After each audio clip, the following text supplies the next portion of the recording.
प्रिय साथियों, स्वागत है आप सभी का। मैं राजू शर्मा आप सभी का स्वागत करता हूं। आज हम लेकर आए हैं कक्षा 12वीं हिंदी के लिए समास। अगर आपने अभी तक हमारे समास वाले वीडियो को नहीं देखा है तो लिंक डिस्क्रिप्शन में है, जाके आप पहले उस वीडियो को देखिए। उसके बाद आप ऑब्जेक्टिव बनाइए, बड़ा ही आनंद आएगा। सारे प्रश्न आपसे आसानी पूर्वक हल हो जाएंगे। कैसे प्रश्न होते हैं, प्रश्न कितने अंक के पूछे जाते हैं, उससे संबंधित आपको थोड़ी बेसिक जानकारी के लिए बता दें कि समास दो पदों के मेल से बनता है और दो पदों के मेल से जो बनता है उसे ही समास कहते हैं। साथ ही आप यह जान लीजिए कि समास 6 प्रकार का होता है: तत्पुरुष, कर्मधारय, बहुव्रीहि, द्वंद्व, द्विगु और अव्ययी भाव। यह समास 6 होते हैं। इसके अलावा आप यह भी जान सकते हैं कि तत्पुरुष समास भी 6 प्रकार के होते हैं: कर्म, करण, संप्रदान, अपादान, संबंध, अधिकरण। तो आप यहाँ से याद रख सकते हैं कि समास 6 प्रकार के होते हैं और साथ ही तत्पुरुष समास के भी 6 प्रकार होते हैं। इसके अलावा इससे क्या कुछ प्रश्न बनते हैं, आइए आगे देखते हैं। पहला प्रश्न है, चतुर्भुज कौन सा समास है?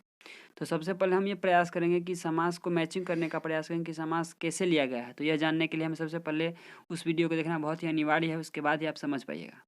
तो इसमें जैसे क्वेश्चन है कि चतुर्भुज कौन सा समास है, तो पहला में दिया गया है ऑप्शन ए कर्मधारय, बी बहुव्रीहि, सी तत्पुरुष और डी अव्ययी भाव। कर्मधारी में इसका पहचान चिन्ह होता है जो। बहुव्रीहि में होता है कि यह किसी तीसरी ओर इंगित करता है, जो इसके क्वेश्चन पर पूरा सूट करता है। जैसे कि चतुर्भुज, इसका विखंडन करेंगे तो हम पाएंगे कि 4 है भुजाओं जिसके, तो 4 भुजा है विष्णु के पास, इसलिए यह तीसरी ओर इंगित कर रहा है चतुर्भुज, लेकिन इसका आंसर होगा विष्णु जी, इसलिए इसका आंसर होगा बी बहुव्रीहि। आइए दूसरे प्रश्न की ओर बढ़ते हैं। हाथ पैर कौन सा समास है? यह प्रश्न पढ़ने से आपकी थोड़ी सी जानकारी और बढ़ा दे कि जब कभी भी हम बीच में विभक्ति चिन्ह को देखेंगे या समास में दोनों पद प्रधान होंगे, एक दूसरे के विपरीत होंगे, तो हम समझ जाएंगे कि यह द्वंद्व समास है। तो आइए इस प्रश्न का क्या कुछ ऑप्शन है देखते हैं। पहला है द्विगु, दूसरा है द्वंद्व, तीसरा है कर्मधारय और डी में है तत्पुरुष। जैसा कि मैंने आपको बताया है कि बीच में अगर विभक्ति चिन्ह दिख जाए और एक दूसरे दोनों पद अगर प्रधान हो तो यह द्वंद्व समास होता है, तो इसका उत्तर होगा बी द्वंद्व। आइए तीसरे प्रश्न की ओर बढ़ते हैं। चिड़ीमार कौन सा समास है? इसमें हमको ये देखना है कि इसको जब विभक्ति करेंगे तो क्या निकलेगा। तो चिड़ीमार का मतलब होता है चिड़िया को मारने वाला, तो यहाँ पर को आ रहा है, इसलिए कर्म तत्पुरुष है। और कर्म तत्पुरुष में यह तो नहीं बताया जा रहा है कि कर्म है कि करण है कि संप्रदान है, इसलिए इसका आंसर होगा ए तत्पुरुष समास। आइए चौथे प्रश्न की ओर बढ़ते हैं। चौथा प्रश्न है कि आजन्म कौन सा समास है? इसमें ऑप्शन दिया गया है ए द्विगु, बी कर्मधारय, सी अव्ययी भाव और डी तत्पुरुष। आपकी जानकारी के लिए बता दें कि पहला जो ऑप्शन दिया गया है द्विगु, इसमें आपको याद रखना है कि इसका जब कभी भी द्विगु समास होगा तो उसका पहला पद या पूर्व पद संख्यावाचक होगा। 1 2 3 4 से लेकर 10 तक जो भी अंक आते हैं 9 तक, उसमें से संख्या का पद आएगा, लेकिन इसमें तो ऐसा है नहीं। दूसरा है कर्मधारय, जब समास को हम विखंडित करेंगे या विग्रह करेंगे तो उसमें है जो आएगा, तो इसमें ऐसा भी नहीं है। और तीसरा गया है अव्ययी भाव, तो यही इसका आंसर सी होगा अव्ययी भाव। और इसमें हमें यह याद रखना है कि अव्ययी भाव को समास हम पहचान कैसे कर सकते हैं। तो इसको पहचानने के लिए हमें 3-4 बातें याद रखनी है कि अगर शुरू में आ जाए या भर आ जाए या यथा आ जाए तो हम आसानी से पहचान सकते हैं कि यथा होगा, अगर किसी भी शब्द में यथा लग जाए तो अव्ययी भाव होगा, आ लग जाए फिर भी अव्ययी भाव होगा, एवं कहीं भी भर दिख जाए तो वह अव्ययी भाव समास होगा। तो आइए अब 5वें प्रश्न की ओर बढ़ते हैं। चक्रपाणी कौन सा समास है? इसका ऑप्शन दिया गया है ए तत्पुरुष, बी कर्मधारय, सी द्वंद्व और चौथा बहुव्रीहि। तो चक्रपाणी जो चक्र को धारण किए हुए हैं, तो चक्र को धारण किए हुए विष्णु है, इसलिए इसका आंसर होगा डी बहुव्रीहि। आइए छठे प्रश्न की ओर बढ़ते हैं।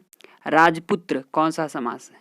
राजपुत्र का जब समास विग्रह करेंगे तो हम पाएंगे कि राजा का पुत्र अर्थात राजा का बेटा, राजा और उसके बेटे के बीच में संबंध है, तो यह संबंध तत्पुरुष को दर्शा रहा है, इसलिए इसका आंसर होगा ए तत्पुरुष समास। आइए 7वें प्रश्न की ओर बढ़ते हैं। लंबोदर कौन सा समास है? लंबोदर यानी कि लंबा है उदर जिसका उदर लंबा है, तो भगवान गणेश का हम जानते हैं कि उनका लंबा उदर है, तो इसलिए इसमें ऑप्शन देखेंगे पहला द्वंद्व, तो इसमें तो 2 पद है ही नहीं जो दोनों प्रधान होंगे। या विभक्ति चिन्ह होगा। बी में है कर्मधारय, तो हम विखंडित करते हैं तो है जो नहीं आ रहा है। सी में है द्विगु, तो इसका पूर्व पद या पहला पद कभी भी संख्यावाचक नहीं है। और इसका ऑप्शन है डी बहुव्रीहि, जो यह इंगित कर रहा है कि यह तीसरी ओर इंगित कर रहा है गणेश जी की तरफ, इसलिए इसका आंसर होगा डी बहुव्रीहि। आइए 8वें प्रश्न की ओर बढ़ते हैं। प्रश्न है रात दिन कौन सा समास है। ऑप्शन ए में दिया गया है बहुव्रीहि, बी में है अव्ययी भाव, सी में है द्वंद्व और डी में है तत्पुरुष। जैसा कि आप सभी जानते हैं कि रात दिन कौन सा समास है, तो हम जब बताए थे कि जब कभी भी समास में दोनों पद प्रधान होंगे और बीच में अगर विभक्ति चिन्ह आ जाए तो हम आसानी पूर्वक पहचान सकते हैं कि यह द्वंद्व समास होगा। तो जैसा कि ऑप्शन सी में दिया हुआ है द्वंद्व, तो इसका सही उत्तर होगा सी द्वंद्व। आइए 9वें प्रश्न की ओर बढ़ते हैं। कमल नयन कौन सा समास है। आपकी जानकारी के बता दें कि ऐसे दो ही प्रश्न आते हैं, एक कमल नयन और एक चरण कमल। प्रश्न जो है सो इसमें इसका जब विग्रह करेंगे तो हम पाएंगे कि कमल नयन, जैसे कमल है जो नयन, और एक है चरण कमल, तो चरण के समान कमल। तो जब कभी भी विग्रह करेंगे तो कमल के समान नयन या चरण के समान कमल, तो ऐसी परिस्थिति में हम जान जाएंगे कि यह कर्मधारय समास है, क्योंकि ये जो दोनों प्रश्न ये कर्मधारय से ही आते हैं, जिसमें के समान और हेजो का भाव रहता है। तो जैसा कि इसका ऑप्शन दिया गया है ए कर्मधारय, बी तत्पुरुष, सी द्वंद्व और डी अव्ययी भाव, तो इसका आंसर होगा ए कर्मधारय। आइए 10वें प्रश्न की ओर बढ़ते हैं। प्रश्न है चौराहा कौन सा समास है। तो जैसा कि आप जानते हैं जब समास को विग्रह करेंगे तो इसमें आ रहा है 4 राहों का समूह। तो हम बताए थे कि जब कभी भी इसका प्रथम पद या पूर्व पद संख्यावाचक होगा तो यह द्विगु समास होगा। इसका ऑप्शन दिया गया है ए द्वंद्व, बी द्विगु, सी कर्मधारय और डी में तत्पुरुष, तो इसका आंसर होगा बी द्विगु। आइए 11वें प्रश्न की ओर बढ़ते हैं। प्रश्न है नीलकंठ कौन सा समास है। इसका जब विग्रह करेंगे तो पाएंगे नीला है जो कंठ, जिसके कंठ या जिसके कंठ नीले हैं। तो ये दोनों परिस्थितियों में इसका 2 आंसर हो सकता है। जैसे इसका पहला आंसर दिया हुआ है बहुव्रीहि, बी में है तत्पुरुष, सी में है अव्ययी भाव और डी में है कर्मधारय। तो अगर बहुव्रीहि पहले है तो नीला है जो कंठ से तात्पर्य है शिव जी, जिनके कंठ क्या है नीला है, तो ऐसी परिस्थिति में हम बहुव्रीहि का चयन करेंगे। अगर बहुव्रीहि ऑप्शन नहीं है तो हम कर्मधारय का चयन कर सकते हैं, तो इसका आंसर होगा ए बहुव्रीहि। आइए अब 12वें प्रश्न की ओर बढ़ते हैं। प्रश्न है नीलांबर कौन सा समास है। इसका विग्रह करेंगे तो पाएंगे कि नीला है जो अंबर, नीला है जो अंबर, यानी कि समास का जो विग्रह कर रहे हैं तो हम पा रहे हैं कि इसमें है जो आ रहा है जो जब कभी भी आए तो हम आसानी पूर्वक पहचान सकते हैं कि कर्मधारय समास है। जैसा कि इसका ऑप्शन है ए में है द्वंद्व, बी में है कर्मधारय, सी में है द्विगु और डी में है तत्पुरुष, तो इसका आंसर होगा बी कर्मधारय। आइए 13वें प्रश्न की ओर बढ़ते हैं। ध्यान मग्न कौन सा समास है। इसका विग्रह करेंगे तो पाएंगे कि ध्यान में मग्न कोई व्यक्ति है, कोई साधु है, कोई महात्मा है या कोई व्यक्ति है जो अपने ध्यान में मग्न है। पढ़ाई की स्थिति में हो सकता है, खेल की स्थिति में हो सकता है, किसी अन्य कार्य में भी ध्यान की उसका जो है पूरा मग्न है, उसी कार्य में लीन है, तो यह अधिकरण तत्पुरुष है। और इसके जो विकल्प हैं सो इस प्रकार हैं। पहला है तत्पुरुष, बी में है बहुव्रीहि, सी में है कर्मधारय और डी में है अव्ययी भाव, तो यहाँ पर इसका आंसर होगा ए तत्पुरुष।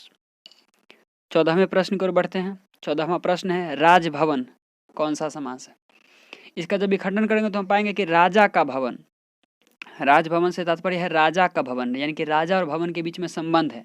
का जो है सो संबंध तत्पुरुष है। तो आइए क्या कुछ इसका ऑप्शन है देखते हैं। ए में है अव्ययी भाव, बी में है तत्पुरुष, सी में है बहुव्रीहि और डी में है द्वंद्व, तो इसका जो सही आंसर होगा वो होगा बी तत्पुरुष। आइए 15वें प्रश्न की ओर बढ़ते हैं। 15वां प्रश्न है अनादर कौन सा समास है। तो आपकी जानकारी के लिए बता दें कि जब कभी भी ऐसा भाव है अनादर, अर्थात उसका आदर नहीं किया गया है, उसका अपमान किया गया है, वैसे ही अन्याय, उसके साथ न्याय नहीं हुआ है, तो ऐसी परिस्थिति में एक ही समास आएगा जिसको हम न समास बोलते हैं। यहाँ जो ऑप्शन सी दिया गया है उसको ऐसे लिख सकते हैं न समास। इसका जो ऑप्शन है ए द्विगु, बी कर्मधारय, सी न और तीसरा डी तत्पुरुष, चौथा, तो इसका जो आंसर होगा वो होगा सी न समास। आइए 16वें प्रश्न की ओर बढ़ते हैं। 16वां प्रश्न त्रिलोक कौन सा समास है। इसका जब विग्रह करेंगे तो पाएंगे कि तीन लोकों का तीन लोक, ऐसे त्रिभुजा आ सकता है, त्रिभुज आ सकता है, त्रिकोण आ सकता है। तो हम जब विग्रह करेंगे तो हम पाएंगे कि संख्यावाचक आ रहा है, प्रथम पद इसका जो है सो संख्यावाचक है, तो हम आसानी पूर्वक पहचान सकते हैं यह द्विगु समास के उदाहरण है। तो ए में है बहुव्रीहि, बी में है द्वंद्व, सी में है कर्मधारय और डी में है द्विगु। तो इसका आंसर जो होगा वो होगा डी, द्विगु। आपको यह श्रृंखला कैसी लगी हमें कमेंट सेक्शन में बताना न भूलें। मिलते हैं कल एक नए अध्याय के साथ, तब तक के लिए धन्यवाद।